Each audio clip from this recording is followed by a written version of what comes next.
Good morning, guys, and welcome to the channel. My name is Tawanda. Today I am bringing you all along on a very busy day in the life of a home health nurse. I am a registered professional nurse. I work for 3 home health companies as a PRN, starter care admissions nurse. Today is even crazy for me, and I advise you not to try this at home. If you are not new to the channel, you all often hear me say that I will take up to 5 stars of care a day with the days that I work. So today, honey, I done surpassed even my own 5. I have 7. Yes, you heard me right. I have 7 starts of care. Okay, but let me explain. First of all, I've already said I don't advise that you do this at home. But let me explain how and why I have 7 starts of care. I have 2 husbands and wives. Okay? I have 2 husbands and wives. I have one set of husband and wife that one got their right knee done, one got their left knee done. Then I have a husband and wife pair that one got her hip done and the other one decided that they wanted to fall while the other one was getting their hip done and has a fractured sacrum. Okay. And then outside of those 4, I have 3 other starts of care. So technically, I almost consider it 5 stars of care, being that I only have to drive to 5 locations, which I'm used to. 2 of the stars of care, of course, the husbands and wives, the 2 sets of husbands and wives, will take a tad bit longer than the other stars of care. I'm not expecting it. I have done husbands and wives before. I have done siblings before. It doesn't take an extremely longer length of time because I kind of do the training simultaneously, but then I do spend some individual one-on-one time with each one of them. I kind of do that during the general assessment, especially when I'm taking the vital signs. I'll do a lot of education on temperature, blood pressure parameters, just different things like that, signs and symptoms of a DVT. So a lot of it I do in an educational classroom type setting, but then I also still give that individual patient one-on-one care. So when the scheduler called me yesterday, because she'll text me, but when she called, I knew that it was about to be drama. Like I said, they knew that I was up for the task. They know that I'm crazy. And she knows that I kind of prefer to just get my visits done and be done. I'm going to, in the next video, I'm going to explain exactly how I work my PRN schedule and how you just break it down, how many visits I do a week and different things like that. We're going to go all into that in the next video. We're going to go all into pay because I have updated pay from the last time I broke down my salary and my pay for you all. So we're going to do that in the next video. I just thought it would be fun to take you all along with me today as I admit 7 patients. But more importantly, what I actually really want to do is kind of explain to you all how I set my day up, how my day really starts the night before, and how significant it is to making me have as smooth and a seamless day as possible. As you all see, I have all of my stars of care packets, okay? I'm working for 2 of my companies today. I'll go into the breakdown of working for all 3 companies in a separate video. But I do have both tablets. Well, I have all 3 tablets. One of them gives us like a phone, but we also do our charting on here, and then the other one we get tablets. They're all Samsung devices, and they all use the exact same system. So it makes it very, very easy. So the first thing I do is, once I accept my patients, my schedule from the schedulers, I will go in and sync my tablets. regardless of how many companies that I'm working for that day. I'll sync the tablet, and some of them, one of the companies allows me to actually accept the visits the night before. So I'll accept the visits. If you use Home Care Home Base, you kind of know what I'm talking about. I'll kind of try to show you that in another video, but you accept your visits that the night before, the day before you're going to see them, and then you sync your visits the next day, regardless to if you accept them the night before or not. You have to sync them in the morning because the time has changed. And so syncing your tablet, you just hit the sync button and it makes those visits available for you. So then I go through and I kind of check all of the addresses. I kind of already know the addresses because I've accepted the patients. They've let me know where the patients live. But my main purpose at that time for accepting the, checking the addresses is I'm going to map out my day. I try to, some days are different. Some days I like to start as far away from my home and work my way back home. Some days I like to start closest to my home. Today is a day that I'm starting as close to my home, and I'm going to work my way out and swing around and come back home. There's always different method in my madness. One of the reasons why I'm doing it today is because of traffic. Okay, so I'm going to beat traffic doing it this way. So I kind of map out the day and I call my patients according to how I'm going to see them. Now that doesn't work all the time. Yesterday, having 7 admissions, I called everybody. Everybody just answered the phone because sometimes you have to call an emergency contact person. Sometimes you have to wait till the patient calls you back because there is no emergency contact person. Sometimes you have to let the office know this number don't work. Sometimes I have to call multiple times. Sometimes I have to text. Yesterday, I called everybody and everybody answered their phone. And I was like, ba, ba, ba. But some of it did probably have to do with, remember, I was calling 2 husbands and wives. So I got 2 phone calls out of the way in doing that. So that kind of helped it run more smoothly. So, okay, I call all my patients. I give them a time frame of when I expect to arrive. I also let them know I am going to call you prior to arriving tomorrow. Okay? I give them specific instructions. There's a lot of questions that sometimes I ask because I need some information for the OASIS or for just, to complete the start of care. So I feel patients out. If they're not feeling like they're in pain, they're not feeling like they're distressed, they're tired, I just go ahead on and get a few things out the way. I may ask them their emergency contact person, their primary care physician. I may verify that they got their right knee, left knee, whatever done, especially if it's ortho cases. Yes, I'm going to verify those things in a home, but some things we skip. I'll ask them about vaccinations, different things like that, because these are all things that I need for the OASIS, and I've collected that data already. I may ask them about allergies. There's a list of things that I will, and I'll go through one on a video, just that sheet. I have a cheat sheet that I do, and it contains all of the information that I need to complete a start of care. So I will go through that, and your girl will get going. Okay, so I always verify the patient's address. Do not depend on somebody else to verify that patient's address for you.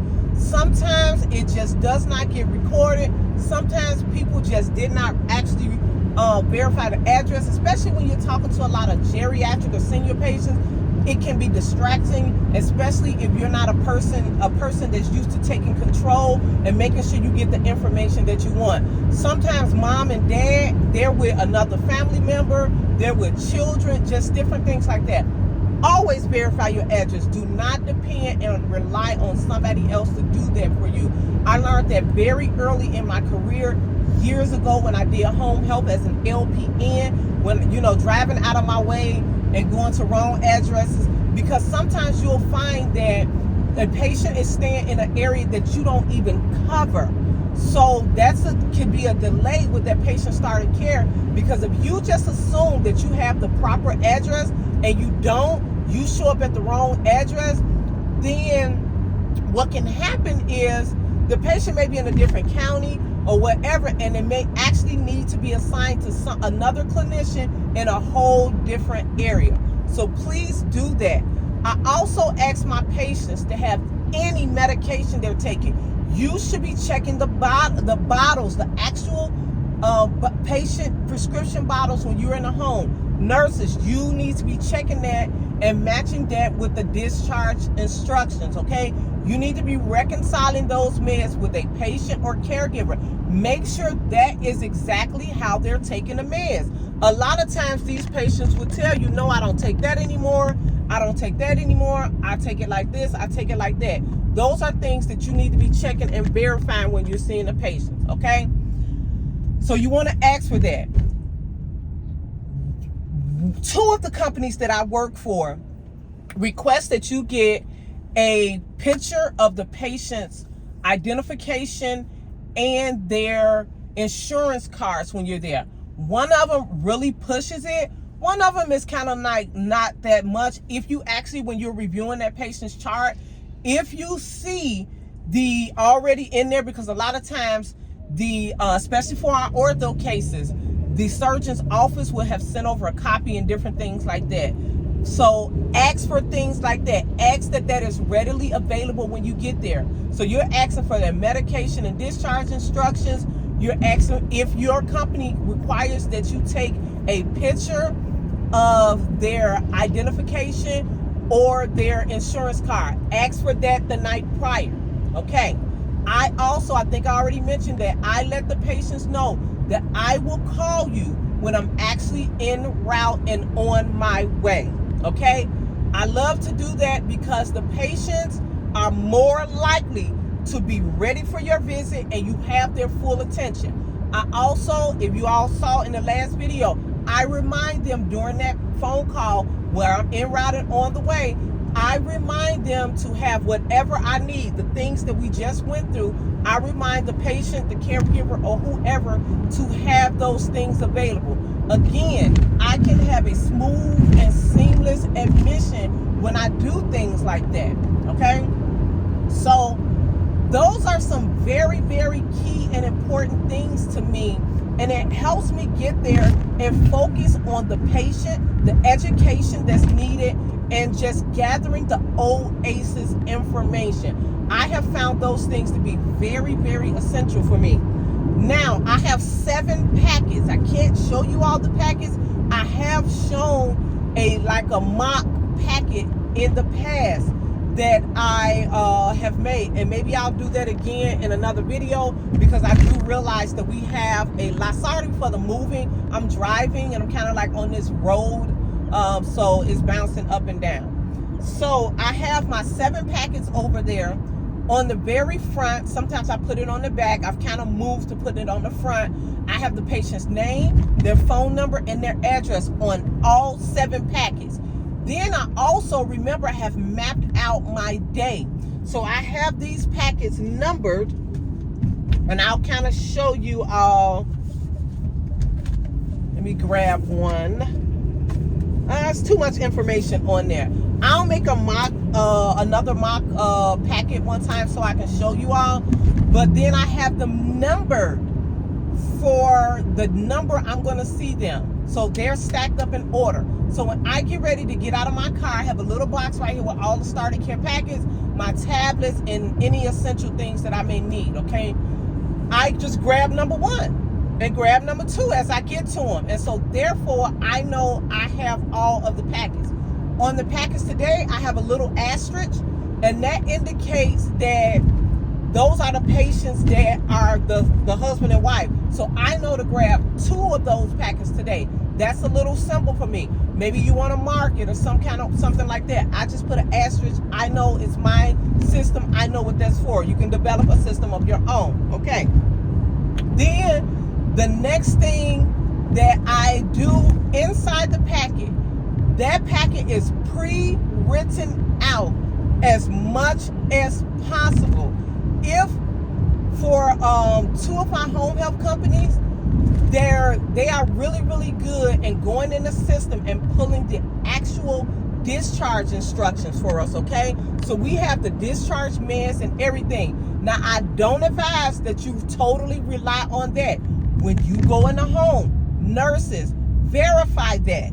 If I have the discharge instructions, I will write out the discharge med list that evening when I am making out the packets, okay? I'll write it, but then I'll verify when I'm in the home. So if there is something wrong, if there is something missed, then guess what I will do? I'll just cross it out and initial it, just like they taught us how to do an error in the home. Again, this is going to help me have a great admissions day.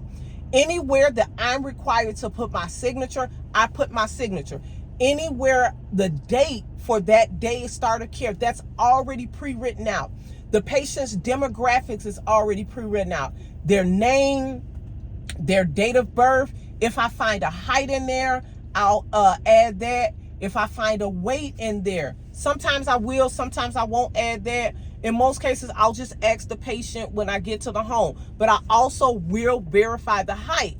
A lot of times when I'm talking to the patient on that phone call to set that admission up, I'll ask the patient then about their height. So we'll verify that. Or because I've reviewed the chart, I will also ask them about allergies. So everything possible that I can write in that starter care packet the night prior, if I have access to that information, I put it in there. So therefore, when I'm in the home and with the patient, I can focus on assessments and education. The two of the main reasons why I'm there, okay? It allows me to really, really focus on assessment and education, okay? The next thing, so when I've done all this, when we get to that starter care packet, in most cases, all I need is for the patient to sign their signature. For two of my home health companies, there's only 2 signatures inside the booklet. And then for my other home health company, there's 4 signatures inside the booklet. In most cases, that's all that we're doing.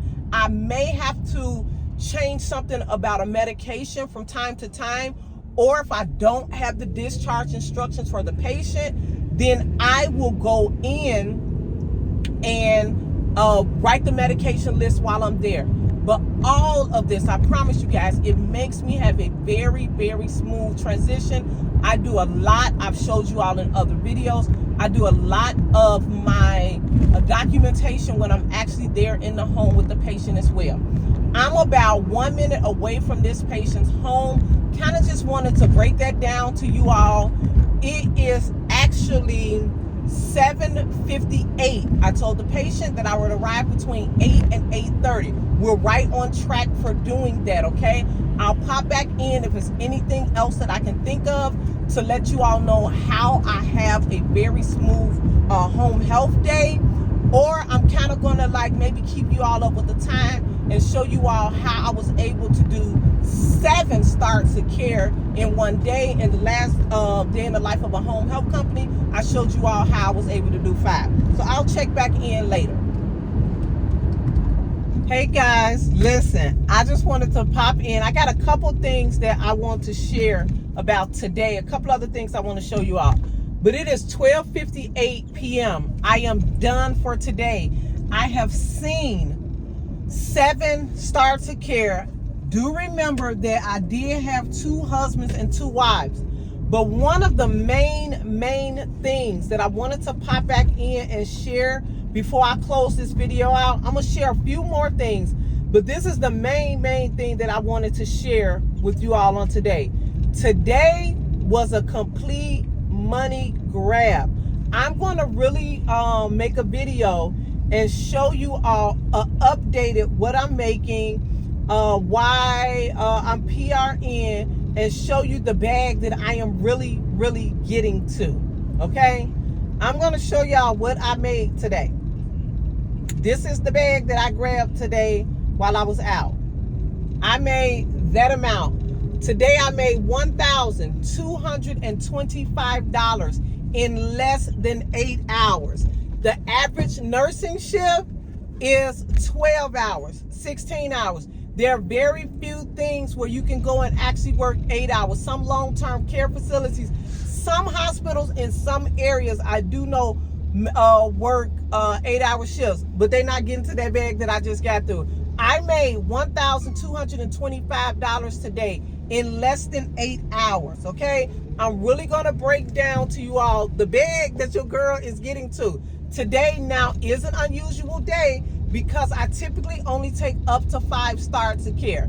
A couple of things that I wanted to add that I also add to my folders. I love to put the patient's name. I begin to put that on front and instead of on back. I also put the doctor's name and the protocol because I'm seeing multiple patients, multiple starts of care. I love the fact that when I go into the patient's home, it's very personable. I greet them by their first name, or I greet them by Mr. This, Mr. That, and I don't have to fumble through things, and I don't have to remember. It's right there on my folder for a little cheat sheet, for a cheat code that I like to call it, okay?